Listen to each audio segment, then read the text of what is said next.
अपनी पिछली वीडियो में हमने आपको पिरामिड के कुछ रहस्यों से उजागर किया था और इस वीडियो में हम बात करने वाले हैं इन पिरामिड के अंदर मौजूद ममीज़ के बारे में। मिस्र की एक साइट पर खोजकर्ताओं को इंसानों की बजाय मगरमच्छों की 100 से भी ज़्यादा ममीज़ मिली हैं। इन मगरमच्छों की ममीज़ पर ऐसा लिखा था जिसको समझने के बाद सभी एक्सपर्ट्स हैरान रह गए।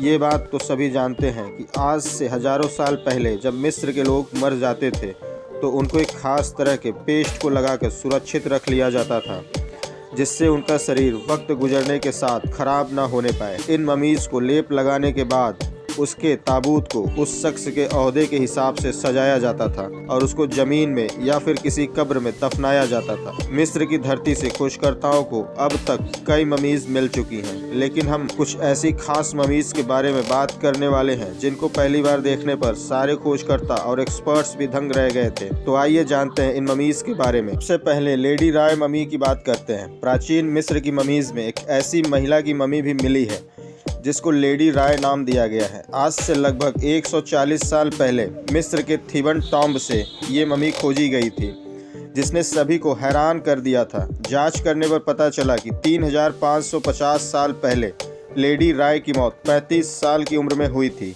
जो उस समय किसी महारानी की दासी या फिर नर्स हुआ करती थी। लेकिन इस ममी में मिले बालों ने जांचकर्ताओं की नींद उड़ा दी थी क्योंकि इनके बाल हजारों साल के बाद भी एकदम सुरक्षित थे। इनके बालों के कुछ हिस्सों को देखने पर ऐसा लगता है कि जैसे कुछ ही महीनों पहले इनको रखा गया हो। और तो और इनके बालों को उस समय दफनाते वक्त जिस तरह संवारा गया था, आज भी ये उसी तरह से सजे हुए हैं। बात करते हैं रामेसेस द्वितीय की। रामेसेस द्वितीय मिस्र के 19वें राजवंश का सबसे ताकतवर फिरौन था जिसने मिस्र के इतिहास में सबसे ज़्यादा लंबे वक्त तक मिस्र पर शासन किया और 90 साल की उम्र में इसकी मौत हुई थी। रामेसेस द्वितीय का फ़ैरो 1881 में मिस्र के एक छोटे से गांव सक्कारा में मिला था। ये गांव एक ऐसा गांव है जहां सिर्फ प्राचीन मिस्र के राजा महाराजा और शीर्ष पदों पर बैठे लोगों को ही दफनाया जाता था। और जिस खोजी दस्ते को रामेसेस द्वितीय की ममी मिली थी, उनका ये कहना था कि हजारों साल पहले जिस विशालकाय साम्राज्य पर ये फिरौन राज करता था, उतना ही विशाल इस फिरौज का मकबरा भी था। रिसर्च और डीएनए टेस्ट के मुताबिक ये फिरौन लगभग 150 बच्चों का पिता भी था।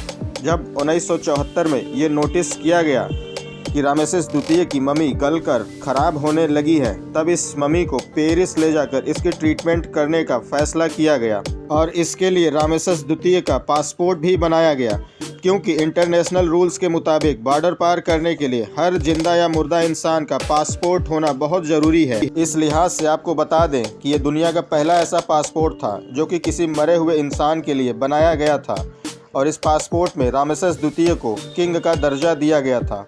और जब ये ममी पेरिस में पहुंची थी तो एयरपोर्ट पर इसको मिलिट्री ऑनर भी दिया गया था। खैर, अब आगे बढ़ते हैं और बात करते हैं तूतनखामन या किंग टट की। इस महान फ़ैरो के मकबरे को जब खोजा गया था तब पूरी दुनिया के खोजकर्ता हैरान व अचंभित हो गए थे, क्योंकि तूतनखामेन की ममी को ज़मीन के 20 फीट नीचे एक बंद कमरे से खोजा गया था। और तूतनखामेन मिस्र के इतिहास का सबसे कम उम्र का फिरौन था जिसको सिर्फ 9 साल की उम्र में ही फिरौन की गद्दी मिल गई थी। तूतनखामेन के मकबरे को साल 1922 में किंग्स वैली में खोजा गया था, जहां ममी के साथ साथ बेशकीमती खजाना भी दफन मिला था। और यही कारण है कि तूतनखामेन की ममी ने पूरी दुनिया में तहलका मचा दिया था। तूतनखामेन की मौत सिर्फ 19 साल की उम्र में ही हो गई थी और इसके मकबरे के बारे में ये माना जाता है कि इसके अंदर कुछ आत्माओं और ऐसी शक्तियों का वास है जो इसकी ममी और खजाने को बचा रही है। लॉर्ड कनावन नाम के एक शख्स ने तूतनखामेन की ममी को ढूंढने के लिए सारा पैसा लगाया था, जो कि तूतनखामेन की ममी के मिलने के कुछ दिनों के बाद ही उसकी एक मच्छर काटने की वजह से मौत हो गई थी। खैर, अब बात करते हैं क्रोकोडाइल ममीज़ की। मिस्र के एक प्राचीन शहर अल बारिजात में खोजकर्ताओं की टीम को उनके काम के दौरान एक दो नहीं बल्कि सैकड़ों ऐसी ममीज़ मिली थी जो कि इंसानों की नहीं, क्रोकोडाइल्स की थीं। इन हजारों साल पुराने मगरमच्छों की ममीज़ को पूरी तरीके से सुरक्षित रखा गया था। पहले तो ये समझ पाना मुश्किल था कि आखिर इंसानों की जगह इन मगरमच्छों की ममीज़ क्यों बनाई गई थी, लेकिन बाद में रिसर्च के दौरान इनके ताबूतों पर कुछ ऐसी लिखावट मिली जिससे इस गुत्थी को सुलझा दिया गया। रिसर्चर्स की टीम का ध्यान मगरमच्छों से ज़्यादा इसकी लिखावट में था, जो कि हर एक ताबूत पर लिखी हुई थी। आखिर इन मगरमच्छों को इतनी इज्जत के साथ क्यों दफनाया गया था और प्राचीन मिस्र के इतिहास में इन मगरमच्छों का क्या महत्व था? इन सारे सवालों के जवाब इन्हीं लिखावट में छिपे थे, जो कि इनके ताबूतों पर लिखी गई थी। एक रिसर्च से ये मालूम हुआ कि प्राचीन मिस्रवासी मगरमच्छों को ताकत के देवता के रूप में मानते थे। उस प्राचीन दौर में मिस्रवासी ऐसे पुतले भी बनाया करते थे जिनका सिर मगरमच्छों की तरह होता था। और अब बात करते हैं गैजल्स ममीज़ की। सिर्फ मगरमच्छ ही नहीं, बल्कि खोजकर्ताओं को कई हिरणों की ममीज़ भी मिली हैं। ये जिस हिरण की ममी को आप देख रहे हैं, ये लगभग 3000 साल पुरानी है और ऐसा लगता है कि ये ममी किसी रानी की पालतू हुआ करती थी। खुदाई के दौरान जब इस हिरण की ममी मिली थी तो सब इसको देखकर हैरान हो गए थे कि फिरनौस के साथ साथ इस हिरण को भी इसी शाही अंदाज में दफन किया गया था।